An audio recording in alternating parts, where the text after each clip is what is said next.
Assalamualaikum warahmatullahi wabarakatuh. Alhamdulillah rabbil alamin. Allahumma shalli ala Muhammad wa ala ali Muhammad. Sahabat sekalian yang dirahmati Allah, pertama marilah kita selalu bersyukur kepada Allah karena telah melimpahkan rahmat, nikmat dan karunia-Nya kepada kita semua. Kedua, salawat dan salam semoga selalu tercurahkan kepada Nabi kita, Nabi Muhammad sallallahu alaihi wasallam, kepada keluarga, para sahabat, dan kepada siapapun yang menjadi pengikut setia beliau sampai pada hari kiamat nanti.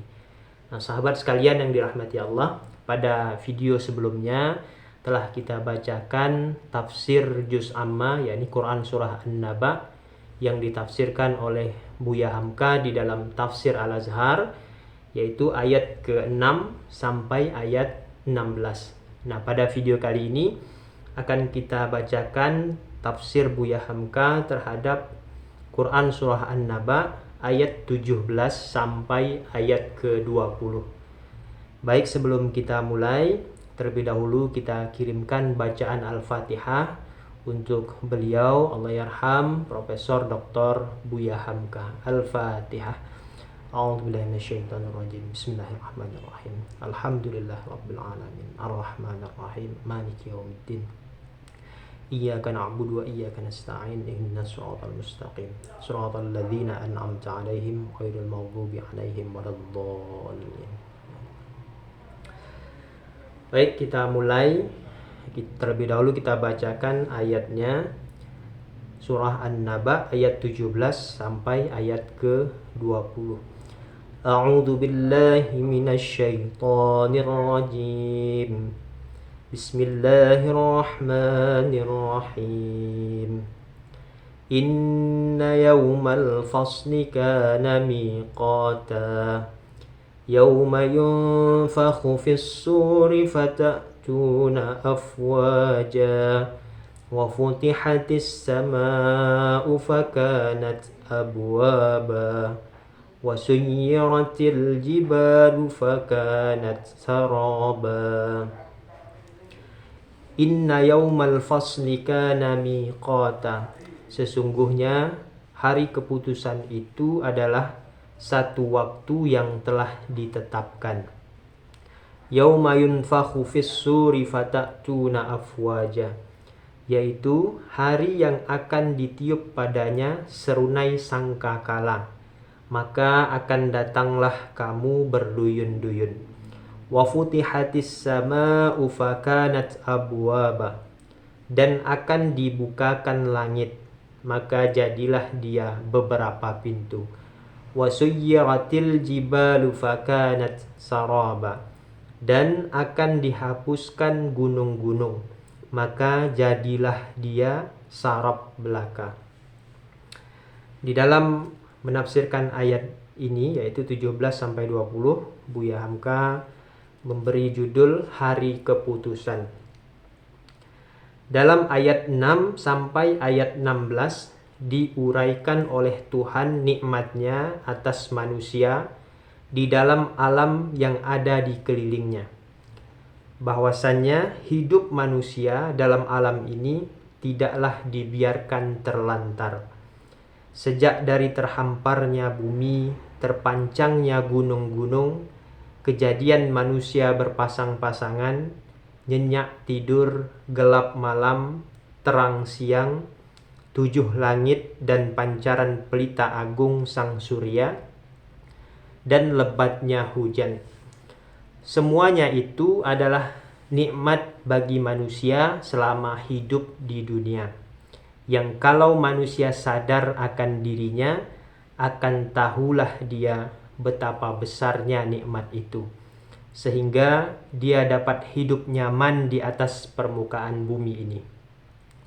Dan bahwa hidup manusia kait berkait dengan alam kelilingnya. Tetapi jangan lupa, yang awal mesti ada akhirnya. Bumi itu tidak akan senantiasa demikian saja.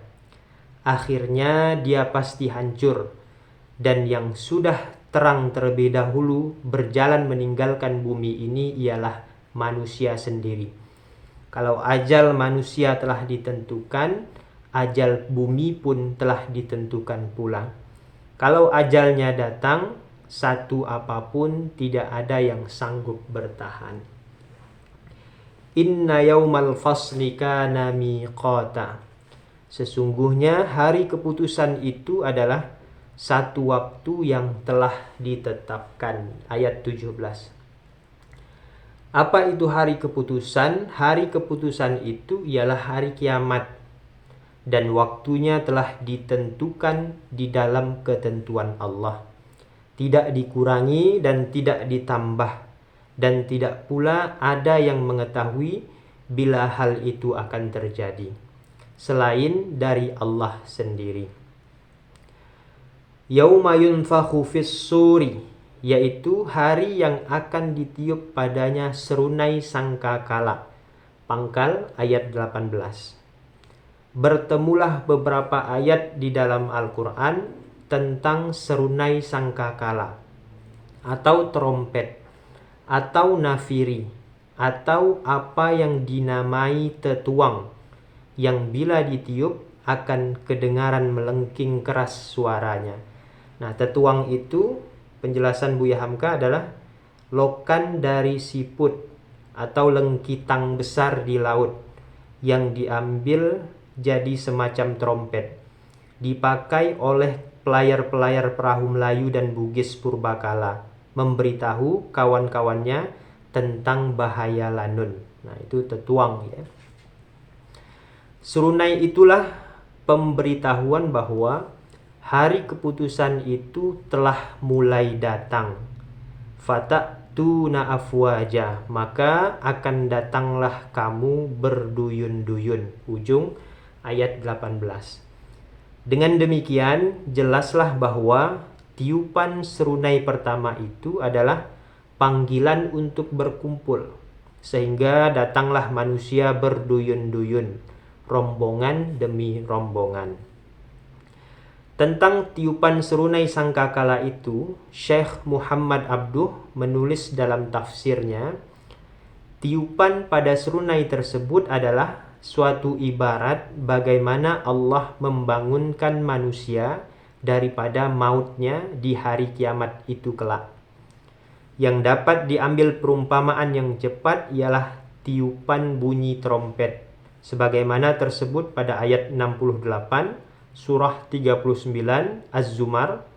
Demi mendengar bunyi trompet itu, mereka pun bangunlah, lalu memandang ke sana kemari dalam kehidupan yang baru. Dan kita pun wajiblah percaya bahwa meniup serunai itu memang akan kejadian. Dengan tidak perlu kita kaji pula bagaimana cara penghembusan atau peniupan itu dan apa barangnya. Nah, ini penjelasan Syekh Muhammad Abduh tentang tiupan serunai sangkakala itu. Datanglah manusia berduyun-duyun, berbondong-bondong ke tempat berkumpul yang dinamai mahsyar itu, tempat memperhitungkan amal dan usaha semasa hidup. Keadaan pada waktu peniupan serunai sangkakala itu sudah lain. Wa futihatis sama'u fakanat abwaba, dan akan dibukakan langit, maka jadilah dia beberapa pintu. Ayat 19. Dalam keadaan ilmu manusia yang seperti sekarang ini, belumlah kita dapat mengetahui bagaimana keadaan langit yang akan terbuka itu. Sebab yang kita lihat pada langit di malam hari hanyalah bintang-bintang yang berserak-serak berjuta-juta banyaknya. Yang kita tahu, langit yang kadang-kadang kita namai ruang angkasa itu amat luas atau tinggi, tidak ada batasnya. Kononnya, bila manusia berangkat dari titik tempat tegaknya sekarang ini, lalu berangkat secepat cahaya mengedari kolong langit ini, 12 juta tahun baru sampai kembali ke tempat tegak semula tadi. Apakah ini yang bernama langit pertama? Dan apakah ini yang akan terbuka lalu terjadi beberapa pintu?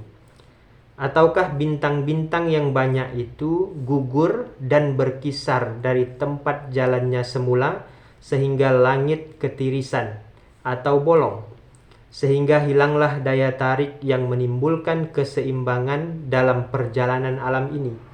Lalu semua jadi kocar-kacir dan hancur luluh. Wallahu a'lam. Yang sudah terang, kalau langit sudah dibuka dan beberapa pintu sudah terjadi, maka perjalanan falak sudah berubah sama sekali. Dan tentu itulah yang bernama permulaan kiamat. Wasuyyiratil jibalu fakanat saraba. Dan akan dihapuskan gunung-gunung, maka jadilah dia sarab belaka. Tadi pada ayat 7 sudah dijelaskan bahwa gunung-gunung itu dijadikan oleh Allah menjadi pasak bumi atau tiang-tiang peneguh pemantap sehingga manusia dapat hidup dengan tentram. Kalau gunung-gunung tidak ada, bahaya besarlah yang akan menimpa. Manusia tidak akan dapat hidup di muka bumi lagi. Sebab tidak ada lagi yang akan mendinding angin berhembus keras. Ingat sajalah betapa kerasnya angin di laut ketika kita berlayar. Sebab tidak ada yang menghambat angin itu. Dan gunung-gunung di tanah yang subur dapat menahan erosi, yaitu mengalirnya bunga tanah di bawah hujan, sehingga tanah menjadi kering. Maka diterangkanlah dalam ayat 20 ini, bahwasannya setelah serunai sangkakala itu ditiup, gunung-gunung pun menjadi hapus. Lantaran itu maka bumi menjadi rata, tak bergunung-gunung lagi. Sudah pasti manusia tidak dapat hidup lagi dalam bumi yang tak bergunung. Yang ada hanyalah padang belantara belaka. Yang kelihatan oleh mata tidak gunung lagi, melainkan sarab. Yang disebut orang dalam bahasa asing fata morgana, yaitu bayang-bayang dari panas yang sangat teriknya, menyerupai air yang sedang tergenang dan sangat jernih. Sehingga apabila kita haus, kita menyangka sesampai kita di tempat itu, kita akan bertemu air. Padahal setelah datang ke sana, setetes air pun tidak akan ditemui. Itulah sarab. Dan itulah yang telah diperumpamakan Allah atas orang-orang yang haus akan kebahagiaan jiwa. Padahal tidak menurut tuntunan yang diberikan Allah. Berjalan di tengah kehausan di padang pasir, sebagai tersebut di dalam surah 24 An-Nur ayat 39. Maka pada waktu itu langit tempat bernaung telah tembus dan berlobang-lobang menjadi banyak pintu. Gunung-gunung tempat berlindung dari dahsyatnya angin telah rata dengan tanah, sehingga pengharapan sudah menjadi fata morgana belaka. Disangka air, rupanya hanya pasir. Nah, sahabat sekalian yang dirahmati Allah Subhanahu wa taala, itulah diantara penafsiran Buya Hamka terkait dengan Quran surah An-Naba ayat 17 sampai 20, di mana ayat-ayat ini mengisahkan atau memberitahukan tentang peristiwa terjadinya hari kiamat itu, bahwa hari kiamat itu merupakan hari yang sudah ditetapkan oleh Allah Subhanahu wa taala. Tidak ada satupun yang mengetahui secara pasti kapan peristiwa besar itu akan terjadi. Nah, di hari itu juga sebagaimana diinformasikan dalam rangkaian ayat ini, bahwa akan ditiup padanya serunai sangkakala. Nah, kemudian manusia dibangkitkan dari matinya, kemudian dikumpulkan secara berduyun-duyun di padang mahsyar. Untuk apa? Untuk dihitung atau dihisab amal dan perbuatan semasa hidupnya. Nah, kemudian disebutkan lagi bahwa ada peristiwa ya dibukakan langit, maka jadilah dia beberapa pintu dan seterusnya. Nah, inilah gambaran ya ketika hari kiamat itu terjadi kelak. Nah, sahabat sekalian yang dirahmati Allah Subhanahu wa taala, demikian mudah-mudahan kita bisa mengambil manfaat atau mengambil hikmah ya, dari apa yang sudah Buya Hamka sampaikan terkait ayat 17 sampai ayat 20 di dalam Quran surah An-Naba ini. Nah, selanjutnya di video selanjutnya akan kita bacakan tafsir Buya Hamka terhadap Quran surah An-Naba ayat 21 sampai ayat ke-30. Nah, demikian, mudah-mudahan bermanfaat. Billahi fisabilil haq fastabiqul khairat. Wassalamualaikum warahmatullahi wabarakatuh.